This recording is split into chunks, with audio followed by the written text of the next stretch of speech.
ಇಲ್ಲಿ ಒಳ್ಳೇದು ಕೆಟ್ಟದು ಅಂತ ಕೂತ್ಕೊಂಡು ಡಿಸೈಡ್ ಮಾಡಕ್ ನನಗೆ ಟೈಮ್ ಇಲ್ಲ. ಮಸ್ತಾನ್ ಯಾರು ಗೊತ್ತೇನೋ, ಬೆಂಗಳೂರಿಗೆ ದೊಡ್ಡದಾದ ಅಂಡರ್ ವರ್ಲ್ಡ್ ಡಾನು. ಇಮ್ಮಿಡಿಯೇಟ್ ಆಗಿ ಊರ್ಗೆ ಹೊರಟ್ಬಿಡೋ. ನಿಮ್ಗೆ ಗೊತ್ತಲ್ವಾ, ಇದಕ್ಕೇನು ಹೇಳ್ತೀರಾ? ಇರ್ಬೋದು ಸರ್, ಇಲ್ಲ ಅಂತ ಹೇಳೋದಕ್ಕೆ ಸಾಧ್ಯ ಇಲ್ಲ. ಸರಿ, ನಿಮಗೆ ಯಾರ ಮೇಲಾದರೂ ಅನುಮಾನ ಇದೆಯಾ? ಇಲ್ಲ ಸರ್, ಸದ್ಯದ ಪರಿಸ್ಥಿತಿಲಿ ನಾನು ಯಾರನ್ನೂ ನಂಬೋ ಸ್ಥಿತಿಲಿಲ್ಲ. ನನಗೇನು ಹೇಳಬೇಕು ಅಂತ ಗೊತ್ತಾಗ್ತಿಲ್ಲ. ನಿಮ್ಮ ಮನೆಯವ್ರ ಬಗ್ಗೆ ಹೇಳಿ.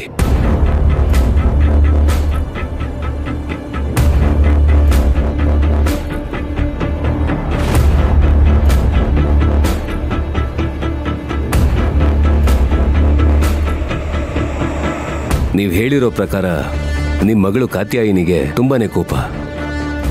ಅವಳೇ ಯಾಕೆ ಇದನ್ನು ಮಾಡಿಸಿರಬಾರ್ದು?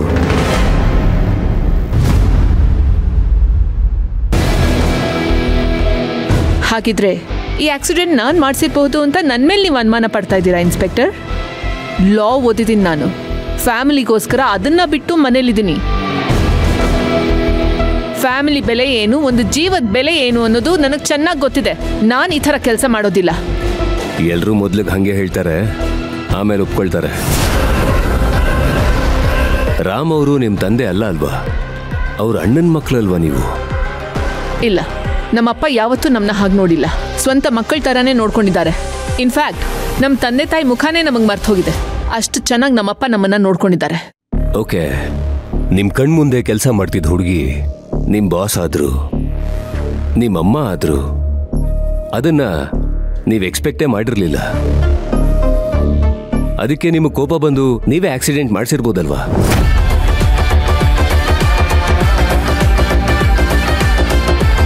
ವಯಸ್ಸಾಗಿತ್ತಂದೆ ಆಫೀಸಲ್ಲಿ ಕೆಲಸ ಮಾಡ್ತಾ ಇರೋ ಒಂದು ಚಿಕ್ಕ ಹುಡುಗಿನ ಹೇಳ್ದೆ ಕೇಳ್ದೆ ಮದುವೆ ಆಗಿ ಕರ್ಕೊಂಡು ಬಂದ್ರೆ ಯಾರಿಗೆ ತಾನೇ ಕೋಪ ಬರಲ್ಲ? ನನಗೆ ಈ ಮದುವೆ ಬಗ್ಗೆ ಕೋಪ ಇದೆ ನಿಜ, ಆದ್ರೆ ಪರ್ಸನಲ್ ಆಗಿ ನನಗೆ ಯಾರ ಮೇಲೂ ಕೋಪ ಇಲ್ಲ. ಹಾಗಾದ್ರೆ ನಿಮ್ಮ ತಂದೆ ನಿಮ್ಮನ್ನ ಸಿಇಒ ಮಾಡಿಲ್ಲ ಅಂತ ಕೋಪ ಇದೆಯಾ? Inspector, no. ಹೋಗ್ಲಿ, ನಿಮ್ಮ ತಂದೆ ನಿಮ್ಮನ್ನ ಯಾವ ಕಾರಣಕ್ಕೆ ಸಿಇಒ ಮಾಡಲಿಲ್ಲ? ನನಗೆ ಸ್ವಲ್ಪ ಮುಂಗೋಪ ಜಾಸ್ತಿ, ಅದೇ ಕಾರಣಕ್ಕೆ ನನ್ನ ಸಿಇಒ ಮಾಡಲಿಲ್ಲ. ಅದೇ ಮುಂಗೋಪ ಈ ಆಕ್ಸಿಡೆಂಟ್ಗೂ ಕಾರಣ ಆಗಿರ್ಬೋದಲ್ಲ?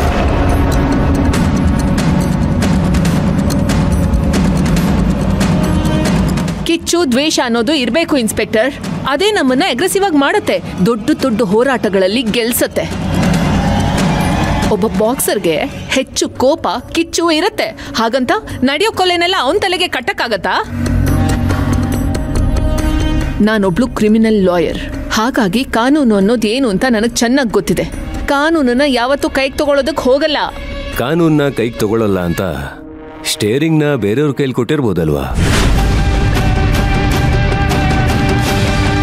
ಹೇಳಿ ಸರ್, ನಿಮ್ಮ ಅಳಿಯನ ಬಗ್ಗೆ ಏನು ಹೇಳ್ತೀರಾ? ಒಳ್ಳೆ ಪ್ರಾಮಾಣಿಕ ವ್ಯಕ್ತಿ. ಅದೇ ಕಾರಣಕ್ಕೆ ನನ್ನ ಮಗಳನ್ನ ಕೊಟ್ಟು ಮದುವೆ ಮಾಡಿದೆ. ಇವತ್ತಿನವರೆಗೂ ಒಂದು ಸಣ್ಣ ತೊಂದರೆ ಸಹ ಕೊಟ್ಟಿಲ್ಲ. ಮತ್ತೆ ಅವರನ್ನೇ ಸಿಇಒ ಮಾಡ್ಬೋದಿತ್ತಲ್ಲ? ವ್ಯಕ್ತಿಯಾಗಿ ನನ್ನ ಅಳಿಯ ಒಳ್ಳೆಯವನೇ, ಆದರೆ ಫೇಮಸ್ ಕ್ರಿಮಿನಲ್ ಲಾಯರ್ ಆಗಿರೋದ್ರಿಂದ ನಾನು ಅನ್ನೋ ಅಹಂಕಾರ ಇದೆ, ಅದಕ್ಕೆ ಮಾಡಲಿಲ್ಲ. ಆ ಅಹಂಕಾರನೇ ಯಾಕೆ ಈ ಕೊಲೆ ಮಾಡಿಸೋದಕ್ಕೆ ಕಾರಣ ಆಗಿರಬಾರ್ದು?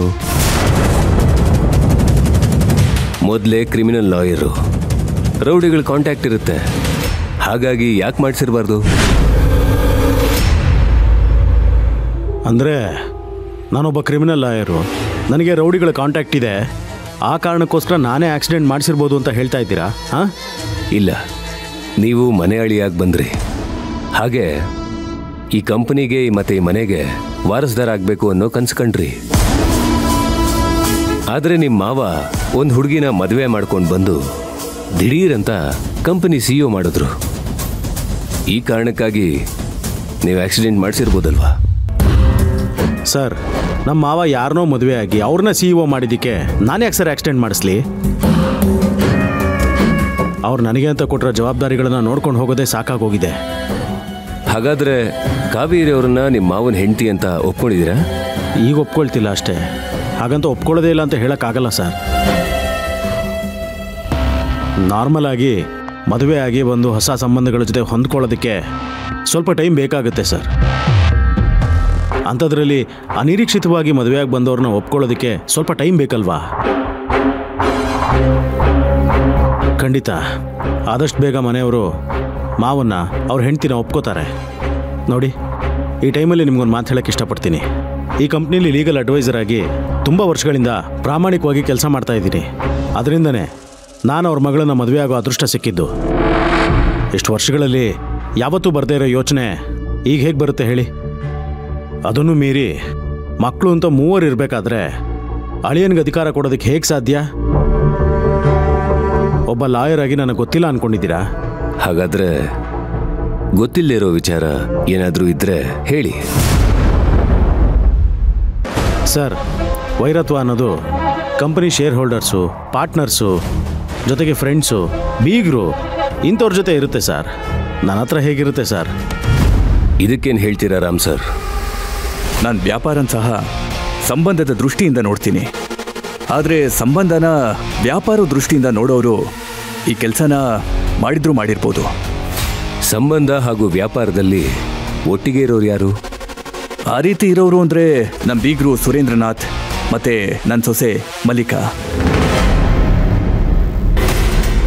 ಏನ್ ಸರ್, ಬಿಸ್ನೆಸ್ ರಿಲೇಶನ್ಶಿಪ್ ಎರಡು ಇದೆ ಅಂತ ನನ್ನ ಮೇಲೆ, ನನ್ನ ತಂದೆ ಮೇಲೆ ಅನುಮಾನ ಪಡ್ತಿದ್ದೀರಾ? ಬಿಸ್ನೆಸ್ ಅಲ್ಲಿ ಡಿಫ್ರೆನ್ಸಸ್ ಕ್ರಿಯೇಟ್ ಆದ್ರೆ ಮನಿ ಅಷ್ಟೇ ಲಾಸ್ ಆಗುತ್ತೆ.